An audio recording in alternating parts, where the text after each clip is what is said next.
Well, we are really glad to be able to feature Marjorie Nilssen on this call. Um, Marjorie, how many times have you been a SMAC grantee? 4 or 5, maybe? Yes, I am so Something like grateful that. Yes, for thank all you. the grants I've received. From the very beginning, when I was just uh, emerging, as an artist, and I received an emerging artist grant way many years ago, back in I think it was in the 1980s, Wow. and I was so thrilled at that time. And I remember I bought some flat files with the funds because I was printmaking Yeah. at that time and had no place to store anything. And so, yes, so this has been such a great opportunity throughout my life. And I just want you to know that I have shared all of my grant experiences with my students because it is just, it's such a thrilling experience to be able to be supported as an artist and to have experiences that are just unmatched. I mean, you can't, the recent experience I had in Santa Fe, New Mexico with Paula Rowland, I swear I could have just, I, I could have stayed there for months. I mean, that's how thrilled of an experience it was for me as a, you know, in my profession at this point, as a professional artist at my age, I'm 62 and still feel like I'm 25. But I I think it's great to share too, those experiences and let students know, how this can be so beneficial as an artist. So I share this experience with everyone, with my friends, with people I meet. Um, and I do say, there's some work involved. It's not like someone arrives at your door with things on a silver platter. I mean, you have to write your goals and you have to write your intentions about what you're planning to do, but it's all worth it in the end. All of the work is worth it. So Yeah. That's so great. We are just very honored to have you as one of our SMAC grantees. We love your work. So we're happy to have you on today. Before I toss it back to Marjorie to talk a little bit about her actual, maybe more recent work, or maybe she wants to give a history. But before I toss it back, SMAC has three, actually four, artist grants, art grants just for artists. We have the traditional two ones that Marjorie mentioned. One is called a SMAC Emerging Artist Grant, and that is for up to $2,500 for artists who maybe don't have art as their career path, aren't exclusively doing art, have not yet had the chance to have solo shows. So we call it an emerging artist grant. And people that apply for that, they can be 85 years old. It doesn't mean that it's an age thing. You don't go from one level to the next by age, but more by intention, and a lot of work. So the next level is our established career artists, and those are people who do regularly have solo shows or published works. Um, that grant is available for established career artists for up to $7,000 in order to produce a project. So it's not just for um, untethered support. It has to do, both of those grants have to do with the project. So it's either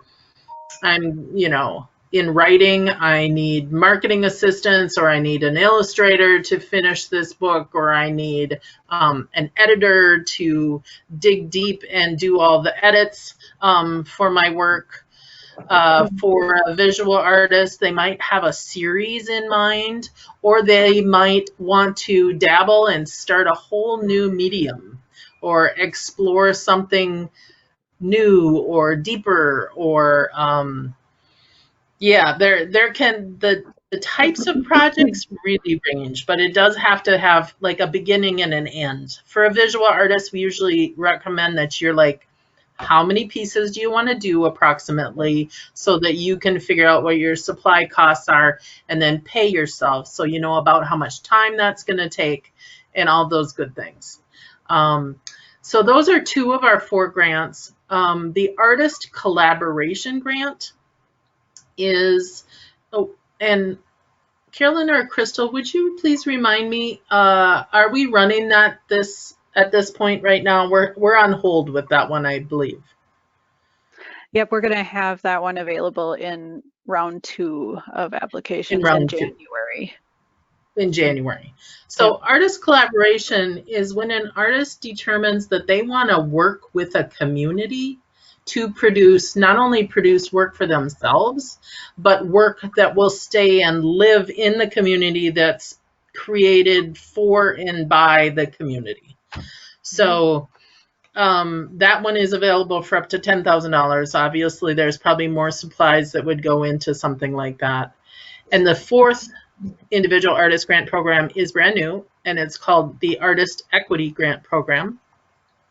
That one is available only to populations, our BIPOC communities, as well as our Black, Indigenous, and people of color. It is a racial equity grant. So we are doing our best to do some bridges and some healing and building relationships with community members who don't feel like they have a level playing field when they're applying for grants.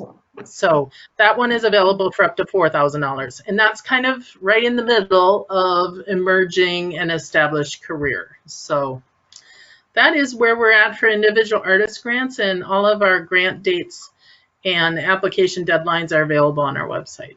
So I want to hand it back to Margie and have you talk about your vision, your artistic vision, maybe a little bit of history of where you've been and what kinds of things you've done, and then of course talk about what you're working on now. Crystal is going to show some of Marjorie's work. She supplied us with some new work samples, and I believe Crystal also has a couple from the last grant round that were submitted as work samples. So I'm going to hand off, and thank you again for being our featured artist this month.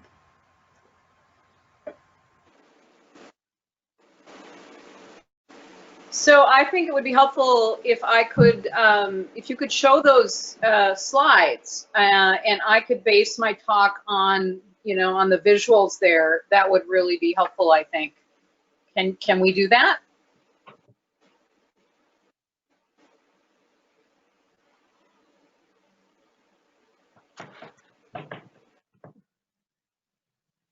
Ooh.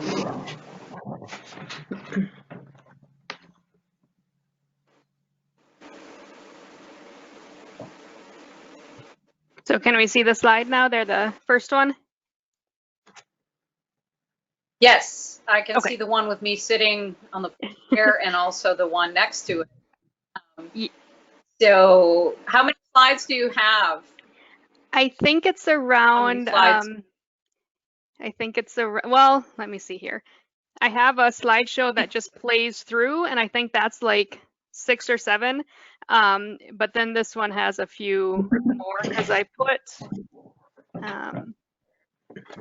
trying to see how some of them, like some of these I put the one in the middle and then I put some close-ups on the side. But if you didn't like that and you just wanted the single one, I have those too. Do you have any photos of me actually pulling the prints off of the hot box? Do you have any of those? I thought do I not sent have some of those. Those. I did not see. The only ones I saw in the final report were 2 of you with your prints. Okay. Well, I'll do my best to talk about, what's happening. So on the slide, if you can go back to the slide with me sitting on the floor with all of those prints around me, Yeah, we'll start there. That was shortly after I arrived home from Santa Fe last October, and I do a lot of work. I've always been really prolific my whole life. I do so much work. I have volumes of work, and I often don't know where to put it all because once I get going on something, it just kind of pours out of me, and it's based on process.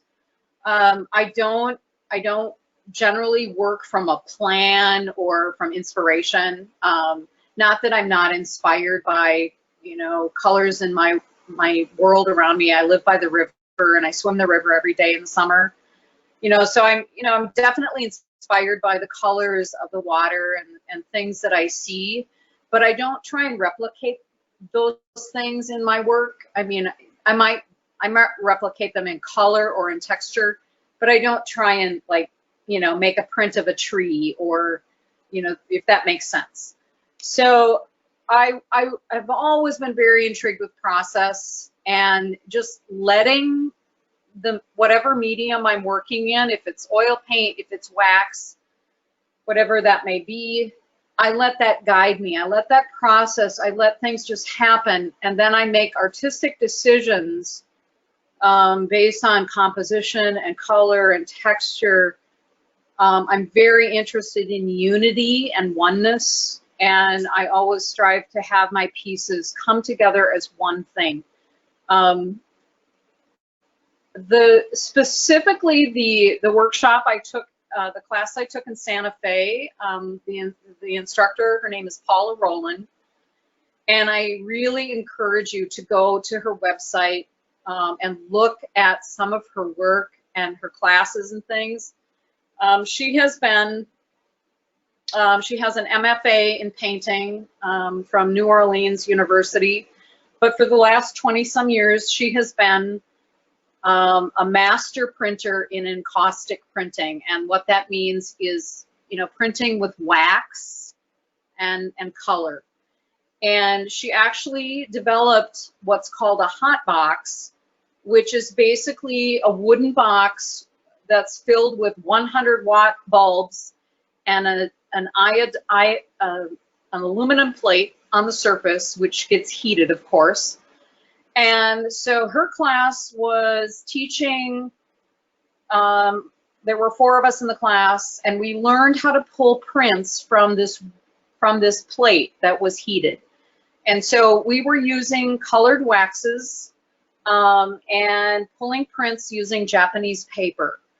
And so you see me sitting there on some of the prints I made. I think I pulled probably 60 prints when I was in Santa Fe.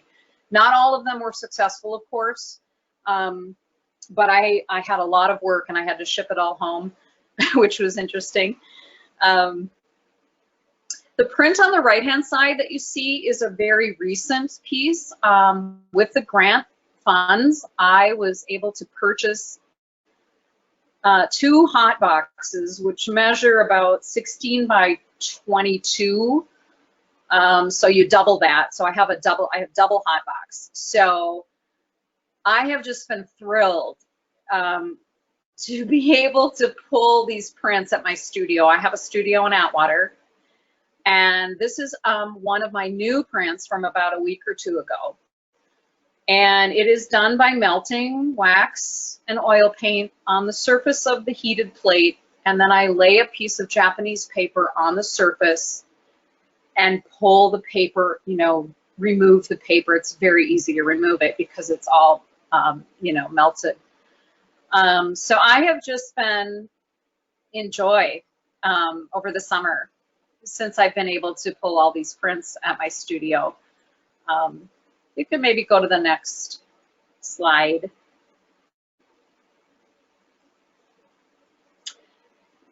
Yeah, if you look at the centerpiece, that's the entire print. It's kind of like, if you think about Japanese scrolls and how they're long and skinny, it's probably about 12 inches wide and about 24 inches long.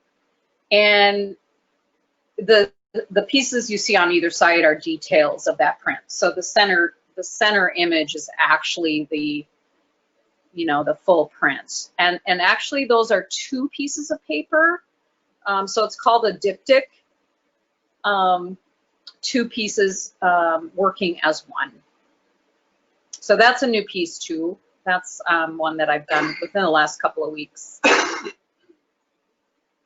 So you can go to the next slide.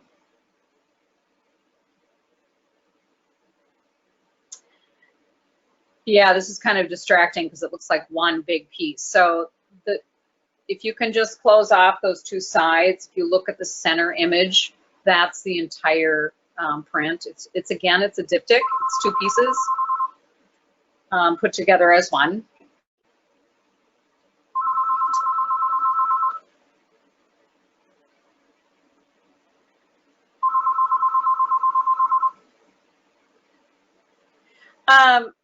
What I'm really interested in with the encaustic printing is a sense of transparency. I really love how you can see through the print, kind of. It's like you're looking through it, and it has this sense of almost floating, like things floating and moving. And I've tried to paint back into these with oil paint, but I've been disappointed with that, because when I paint back into them, they lose that really beautiful transparency that the prints have.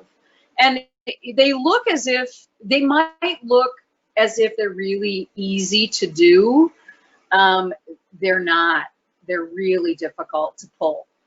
And what I mean by that is I work from spontaneity. I don't have a plan, like, okay, I'm going to put this here and I'm going to put that there. I try to watch when I put the wax on the plate. I watch it. I look at it, and then I also try and work in my color theory. So this particular print, right, has red and green, which are complementary. So I try to, incorporate what I know about all my years in color theory and composition from my graduate work and my undergraduate work. But oftentimes, I would say I spend probably 2 hours failing. Okay, so I think it's really, I think a lot of people think that artists can just whip out paintings, like they just go to their studio and they make all these beautiful things, really easily. And it's a lot of work, and it's a lot of failure. And I always tell my students that you can't, and I still, after all these years, I still think I'm going to go over to my studio and I'm going to have this great day, and I'm going to have like 20 prints, that are just perfect. And I throw a lot of prints away, a lot, because most of them, and especially at the beginning, because I feel like I'm kind of warming up, there's kind of a warm-up period where I'll pull 4 or 5 prints and they'll look horrible. And so I just toss those. And it's really about being observant to what's going on and how the wax is moving and where things are coming together as a whole composition, if that makes any sense. So again, I'm looking for oneness. I'm also interested in kind of that floating and that real translucent kind of look, that's not heavy, and it's airy and it's atmospheric. Does that make sense? I don't know if I'm making sense. So maybe you can go to the next slide. I wish I had a photo of the hot box so you could see me pulling from the, actually in process, because it's kind of hard, I think, to understand, how this works without seeing it, but oh well. This is another very recent piece from, within the last couple of weeks. And I really like all the negative space in this particular print. This also is a diptych, so it's 2 pieces of Japanese paper. And I lay them on the hot box and line them up together, you know, and I mark off where the paper edges are, so I kind of know where I'm going to start and stop laying the color. And the other thing that's beautiful about the hot box, that Paula Rowland, she patented this thing. I mean, she invented it and patented it, and she created it with a thermostat so that, you know, wax and oil paint mixed together will smoke. I mean, like, before I was able to receive the grant, I was pulling prints on a pancake griddle. And that was kind of hilarious because, well, hilarious and not very safe either, because I had to keep the temperature so low so that my wax wouldn't start smoking, because that's not healthy, you know, to be breathing in that. So I would often, if I could, I put my pancake griddle outside on the sidewalk, and I would, some people would be driving by and they're like, what is she doing out there? Because I'd have my pancake griddle out there, and I'd have my torch, and I'd have all my stuff, and I'd be, you know, pulling prints off this griddle. So the hot box does not smoke. You can pull prints. The recommended temperature is about 170 degrees to about 180. If you have it get hotter than that, then, you know, it might start smoking. But I have a infrared thermometer that I use, and so I really control the temperature. And you can get different results too from, you know, if the temperature is too low, the prints don't turn out very well. They're real grainy.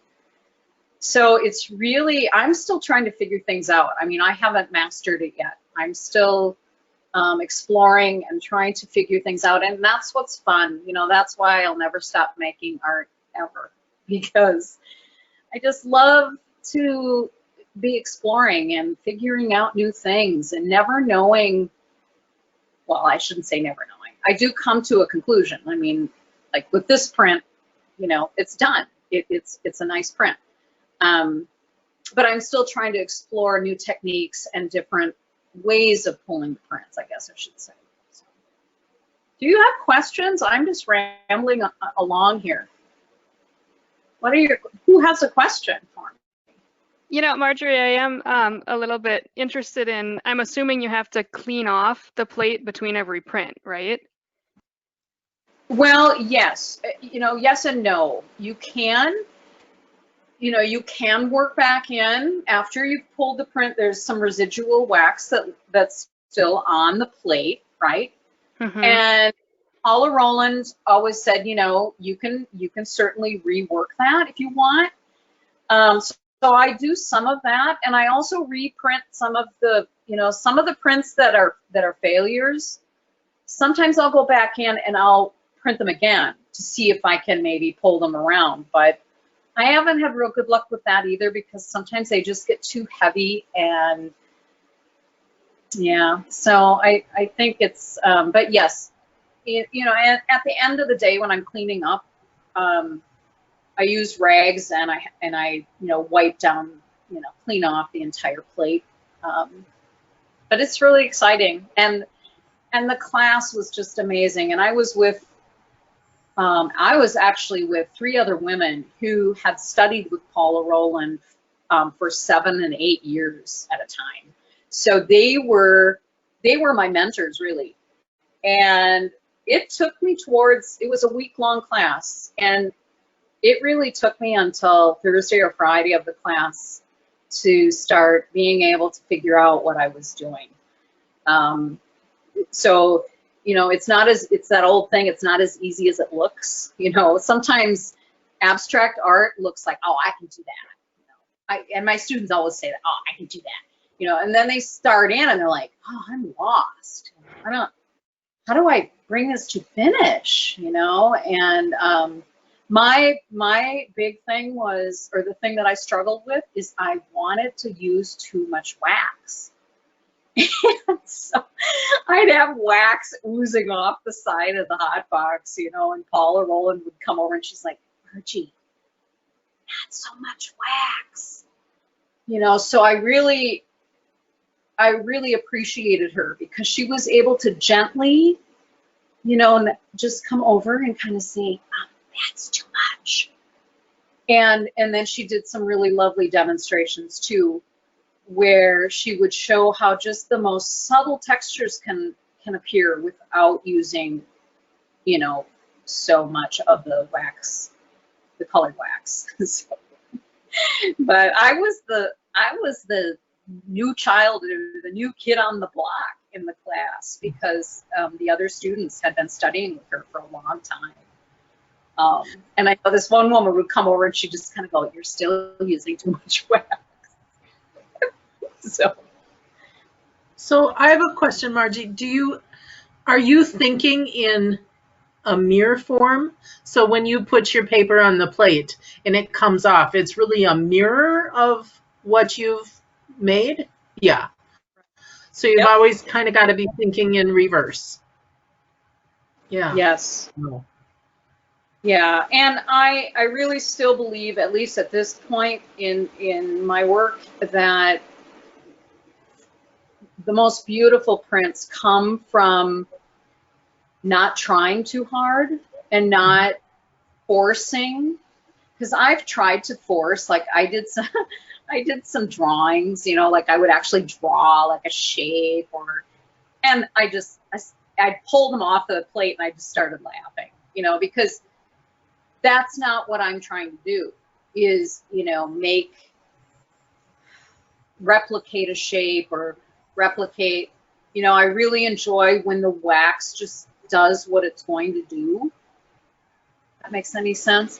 And not that I don't have control of that, I do, but it's just such a fine line. It's a fine line between, you know, controlling things and allowing things to happen beautifully, you know? So I really have to be, I've tried to learn how to slow down because I work really fast. And my husband, who's been an artist for 4 decades, it's one thing that I have learned from him, Robert Madsen, is to, you know, do some work and then sit down and look at it, you know, pin it up on the wall and just sit down and look. And I still struggle with that. I'm just like moving in a groove, and all the time, you know, I get over there and I just go, oh, I gotta get to work. And, you know, and that's great. I mean, I'm glad I have that energy, but I've also realized that you have to take time to really look and spend time sitting and slowing down and looking at how things are happening and what things are working really well and what things aren't, you know. And I do get a lot of really constructive criticism from Bob still. I'll bring home photos of my prints, and I really appreciate, you know, I mean, we'll flip through them and he's like, no, you know, no. and you know, a lot of people think, oh, well, no. But it's good to have somebody say, you know, this one isn't working real well, but this one is. And what are the differences between those two pieces? And, you know, in some of the some of those recent prints that I showed you, some of the things I'm working on now is to quiet them down a little bit more. So they're not quite as busy. They're more quiet. They don't have as many spots and blops. And so that's kind of the direction I'm going from here, is to figure out how I can still have that translucent beauty, but to not have them be so crazy, you know, so spattered maybe. I had a question. Does the wax you're using come already colored, or is that something that you're adding during the process? That's a great question. Again, thanks to the grant money, I was able to buy what's called R&F wax cakes, and they're really expensive. They're only about, yay big, like about 4 inches long and an inch wide. And they're about $30 a piece, depending on the color that you buy. So under normal situations, I can't afford to buy those. And I have made my own crayons out of beeswax and Damar varnish and oil paint mixed together. And it's the only baking I do. I have a lot of friends who bake, and I don't cook or bake. So my big joke is always, well, I'm making cookies today, wax cookies. And I would create the colors on my own and add the oil paint to the beeswax. And again, melting it on my pancake griddle until it was melted, and then you can pop out those, little wax muffins, so to speak. And they work pretty well, but they're not as beautiful as they're called R&F encaustic wax cakes. Though they are so beautiful, and the colors are so intense and lovely. So I'm still enjoying all of those expensive wax cakes, and I haven't made crayons for quite some time because, thankfully, because of the grant money, I was able to buy these. But I will have to go back to making wax crayons, in the future, because I can't afford to buy, $1,000 worth of wax crayons. So, but good question. Yes. I found one of the pictures of you, I think, pulling a piece off the hot box, so I can pull that up too if you want to share that. Let's see, getting everything.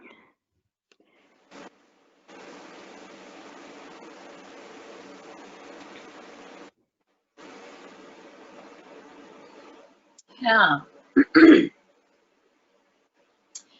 Yes. So that is obviously me, and I am working.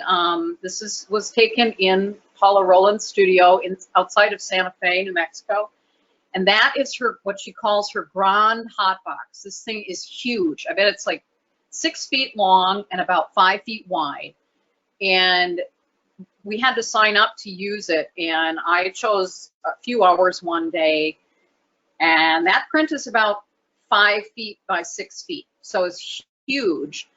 And you can see, you can see the aluminum surface where the wax was laid, and then I'm removing the paper from the plate itself. So that was really a challenge to work that large. I did a few prints, I think maybe 4 or 5 that were really quite large, but that was the biggest one I made. And it was okay, but I'd rather work smaller right now. I don't have any plans, at least right now, to start working really large. So, yeah. Anybody else have anything? Well, thank you so much. We got a real glimpse into your art form, and I think that's just beautiful. So is the piece behind you one of yours, Margie? Yes. Yes. Yeah. This is a wax painting on a panel. So these little kind of chunks that you see are actually come off the surface about 1/2 inch. Yeah, and that's what I'm doing for quite some time before I started printing. I was using a torch and melting wax onto masonite panels, and then painting, melting and painting, kind of going back and forth. And it's about a 2 foot by maybe 2 by 3 foot panel. And then I did some really crazy things. I could pull this off the wall so you can see this. I did a bunch of really crazy works of art last summer, and I had so much fun with these. So you can see this is actually a hunk of beeswax. I order these pieces. This is pure beeswax in a 5-pound chunk. And this is the panel. And I made about 30 of these crazy little wooden panels. And I had such fun. And we had a show last August. It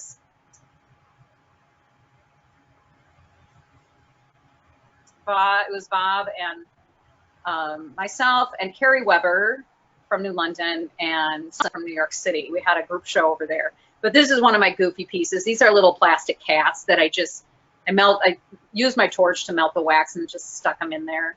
And so I like to just have fun too, you know, just be crazy. Oh, very fun. That's great. I'll put that up later. Sherry, were you going to share something? Oh, I was just curious when things are open again, if it would be possible to watch you sometime in the studio, or I know Studio Hop is postponed this year, but would you typically be part of that with this type of work, or? I haven't been part of the Studio Hop, but I would certainly be, you know, willing to, you know, have an appointment with, you know, an individual or a small group, you know, certainly, you know, to come over and you know, watch, because that's the most exciting. I mean, before the pandemic hit, I'm just thankful I was able to share, you know, showing my students how to pull prints off the hot box, and then they were able to, I ordered one through the college funds for the college. And so we had one there, and my students just went crazy. I mean, it was just, you know, so for me to be able to share that and then have students do it, and their eyes are just as big as saucers, you know, and it's such a soothing thing to be drawing with the wax, you know, because it just melts and it just flows around and it moves, and you can lose yourself in it totally. I mean, there's nothing else you're thinking about. It's just, and so it was really great. So yes, once things get safe again, I'm certainly, you know, willing to share. You know, It looks like dropping a pebble in water. You know, it's just beautiful. You can't, you don't know where it's going to go. How would you take care of that type of artwork then? You know, if you hang it up in your home, does it need to be out of direct sunlight? I guess like any type of art, but. I think they could be displayed, you know, really safely anywhere. I mean, it's not like they're going to start melting. Oh, okay. Or dripping, you know, in the sunlight. When I had my show at Ridgewater last spring, I used magnets actually to hang some of my longer scrolls, and they were beautiful hanging just like that, you know, just with little tiny magnets. I know Paula Rowland has done some beautiful work. If you look up her website, you will be amazed to see what she has done with light. She has created light boxes so that the light comes through her wax. It's beautiful. So, you know, she has displayed a lot of her prints with that, but she's also framed. You know, I think it's a personal thing. I think it's how you want to, you know, what your house is like and how you want to present the work. But I've always liked just really simply presentation, you know, simple presentation. It's lovely. The transparency is obvious even on the paper. So I can't imagine how they look in real life or with light coming through them. So beautiful. And it really is a lot about the paper. I'm really in a process of discovering different papers right now. And I just ordered some Japanese papers from Graphic Chemical Company in Chicago. And so I'm still really experimenting, but some papers don't work very well. You know, they just, I did order a roll of, I think it's called Kinwashi paper, it was like 120. This was not with the grant. This is after the grant, but it was like $120 for the roll of Kinwashi paper. And I was telling Bob the other day, I said, it's just, I don't like it. I mean, I can work with it and I'll keep trying to make it work, but it's not absorbent enough for what I want, for the look I want. Sure. So, and I'll still keep trying because that's a lot of money for a roll of paper. So. Oh, beautiful. Thank you for sharing. That's been Oh, great you're to welcome. Pleasure. Well, I this did has have- been very interesting. Go ahead, Crystal. I was just going to say, I did have another question. I think maybe you talked about it a little bit, but like, how long do you typically take to set up your piece that you're going to print? And is there a danger of like not doing it too quick? Like eventually will it kind of evaporate or move around too much if it sits on there? Yeah, that's a really good question too. It usually takes, I mean, I don't keep track of time when I'm there, but it usually takes me over an hour to kind of set up. I have to heat up the hot boxes. So when that's happening, then I'm usually tearing paper. I look at my work that's on the walls and kind of decide, okay, do I want to do long, skinny scrolls today, or do I want to do small individual pieces, or do I want to do diptychs? So I kind of evaluate that, or do I want to do some large pieces? And then I kind of decide, what I'm going to do and what paper I have too. I've run out of paper, so I'm waiting now for these orders to come in. But what was your other question? Oh, about the wax on the surface. Things will happen. It's pretty interesting to lay some wax and then just watch it, because as it heats, it will move and it will spread a little bit. So, you could say, well, I'm going to pull this print right now because I like what's happening right now. Or you could say, I'm going to just let it sit there for a while and watch it and maybe pull it as things move. And I have been using a little bit of mineral spirits too. Though when you looked at some of my prints and you saw some of those spots, I was placing a little bit of oil paint and some mineral spirits in with the wax to create that kind of resistance. But what I've discovered now is that, I just kept doing that because I liked it. And I thought, I can't just keep doing that over and over and over, So now I'm trying to be a little more mindful about my marks and about, where they are going. But yes, things really change. And you can use brushes, or you can make your own tools. Sometimes I'll use a rag to put on the surface and, dap that down. There are wax tools that have, rubber ends like a spatula. So you could do some things with tools too that would make interesting textures and marks. The last few prints I pulled just about a week ago, I was using a brush.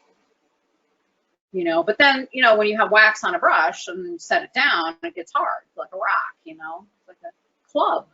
So, you have to soften that again, but with heat. I need to get a heat gun because that's the other thing that's really useful with the hot box. And I'm really messy, so sometimes the wax will ooze over the edge of the hot box, and then you've got these big drips of wax. So if I get a heat gun, I can use that to melt and kind of clean it up.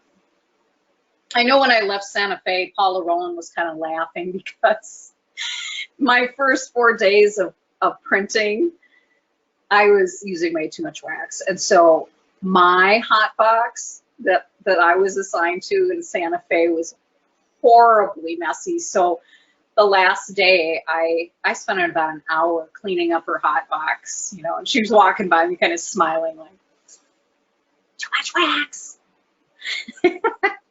So anyway, but it's lots of fun. It's really exciting. Well, thank you so very much. Well, Any closing comments or questions for Margie?